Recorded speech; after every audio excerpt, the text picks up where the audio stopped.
তো গাইস, কেমন আছো তোমরা সবাই? আশা করি সবাই ভালো আছো, আমিও ভালো আছি।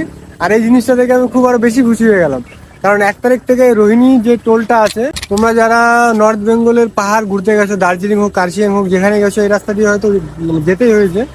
তো তোমরা দেখেছো এই যে দেখতে পাচ্ছ টোল গেটটা, এখানটায় ভাই 10 টাকা করে বাইকের লাগে। নর্মালি যদি টোল ট্যাক্সে আমরা যাই কোথাও, বা বাইকে টোল ট্যাক্স নেয় না, কিন্তু ভাই এই রাস্তা দিয়ে যাওয়ার সময় বাইকে 10 টাকা করে টোল ট্যাক্স দিতেই হয়। আর এটা নিয়ে সব থেকে বেশি আমি সমস্যায় কি পড়েছি, এইদিকে তো আমাকে যেতেই হয়, উপরে সেন্টার আছে আমার। তো সেন্টারে যাওয়ার সময় আমি যদি বলি ব্যাংক থেকে আসছি, ভাই কেউ আমাকে ছাড়ে না, আমাকে বলে না, টাকা দিতে হবে, টাকা দিয়ে তারপরে যেতে হবে, না হলে যেতে হবে। এই বিষয়ে কোম্পানি আমাকে এটার জন্য কোনো টাকা পে আউট করেন।